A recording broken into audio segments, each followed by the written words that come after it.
What I want to talk about is basically there's a word, and I've been advised in Greece, the word crisis means an opportunity and a danger. And I think that characterizes our time. So basically, let's take a look at the crisis.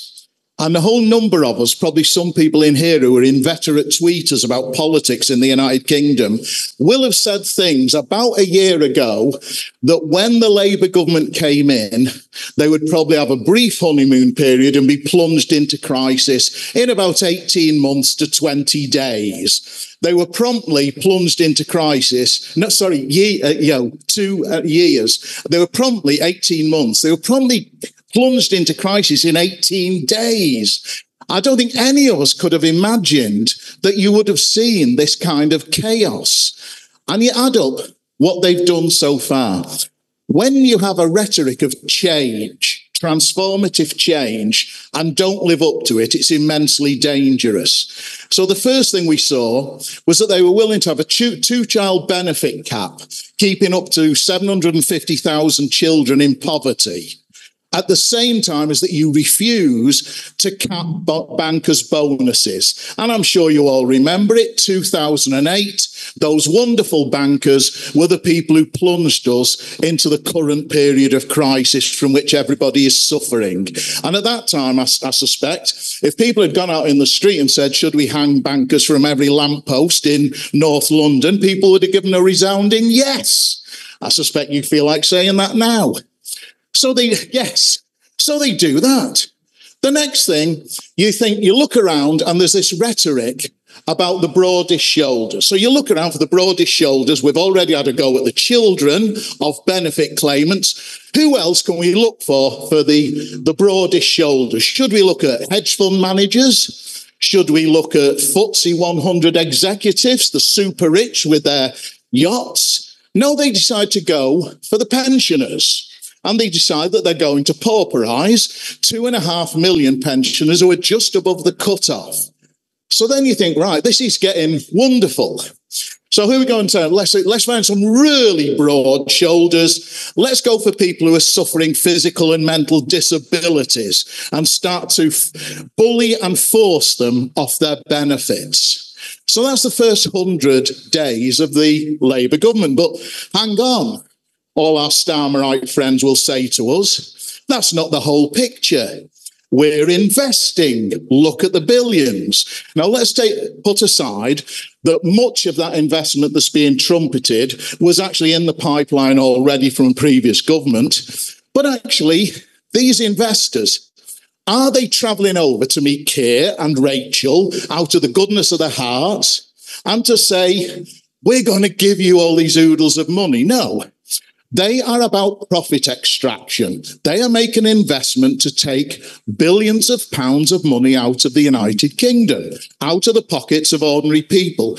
Part of the project that started way back at the time of Thatcher to shift the balance of power, influence, and money and wealth from the poor, from the working people, to the pockets of the rich. And you have seen the gap between rich and poor widen like scissors during that period. Now, none of this is an accident.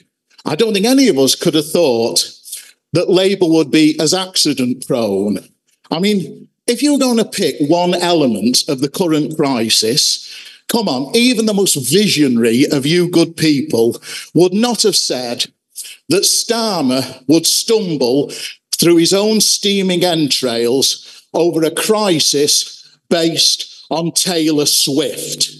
I mean, come on, this is impossible. What is it shake it off? He cannot shake off this crisis about some teeny bopper pop star that I had never heard of 6 months ago. I mean, I know the Beatles, Jerry and the Pacemakers, Bob Marley.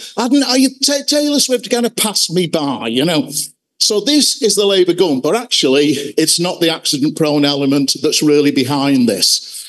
It is about an economy that has been unproductive and in decline and in deep crisis, and a party that promises to rectify it, but actually only does so from one perspective, and that is the perspective of the employing class. That is the reality of what's behind this crisis.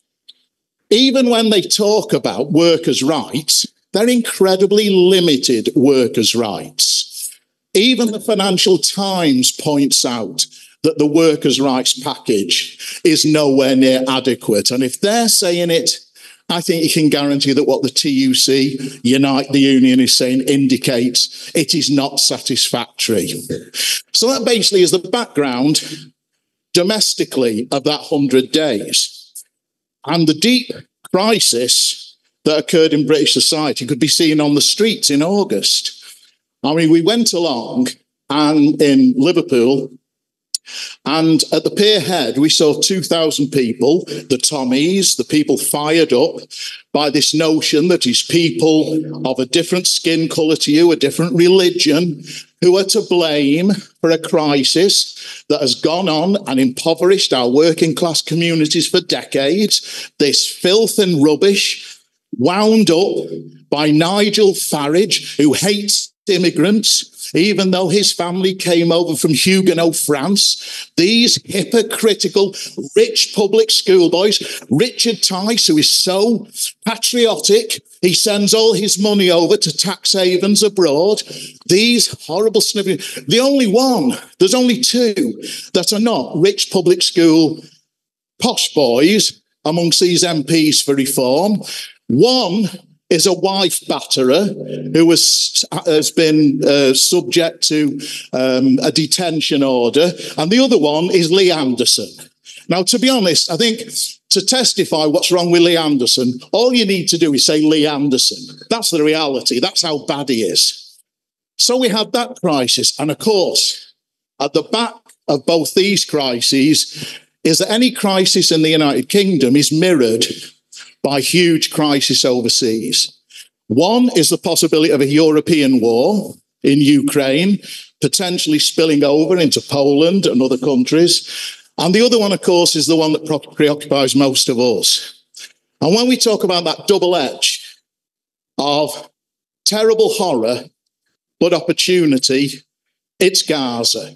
It's Gaza. Most of us in this room, I think, Audrey might correct me, I think we've been on the streets 50 times, 50 Sundays, plus 3 rallies. Last night, day before last, myself and Audrey spoke at a rally.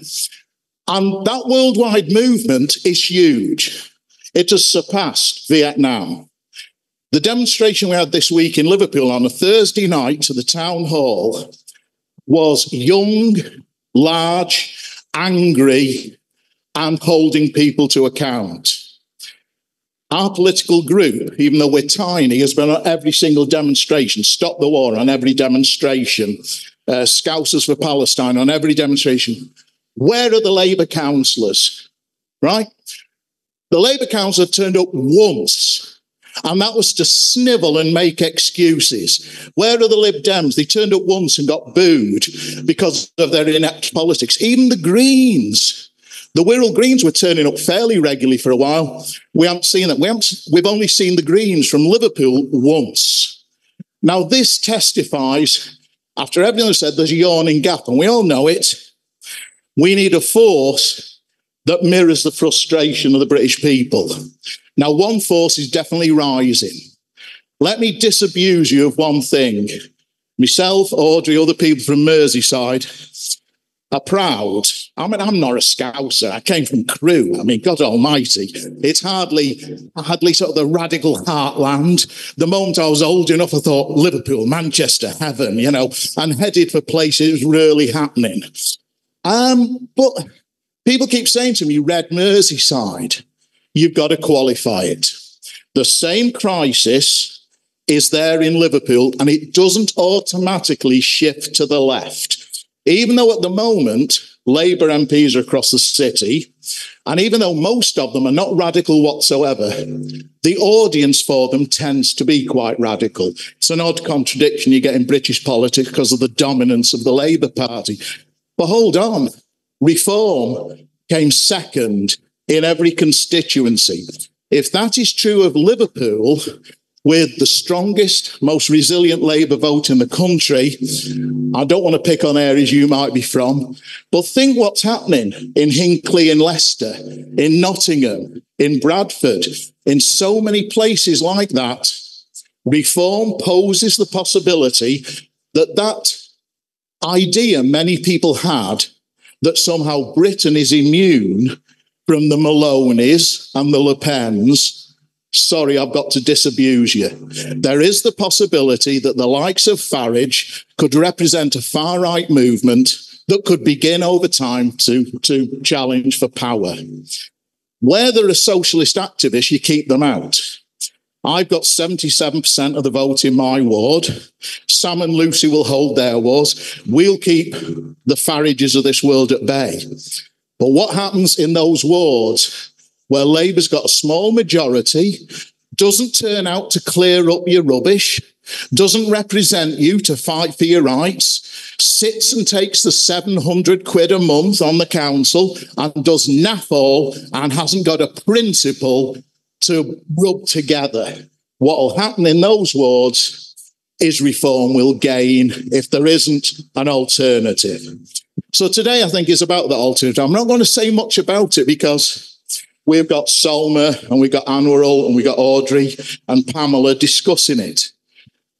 My personal opinion is that Transform did a brave thing and tried to be that alternative about a year ago. Events have shown lots of other people took the same decision, and I don't believe Transform will be that engine. It will be a constituent part of that engine. Today we have to look at how we construct that engine that single-mindedly drives forward so that we're on every demonstration in solidarity with the people of Gaza. We stand up for working class people.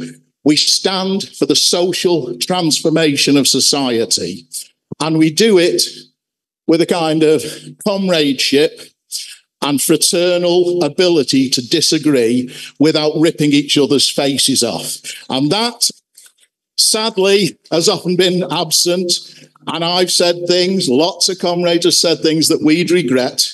We have to learn from all the fractions of the past and move towards a united socialist organisation as ruthless in pursuit of our people's class interests as the Tories and Reform do for their people. So let's fight. Our time will come.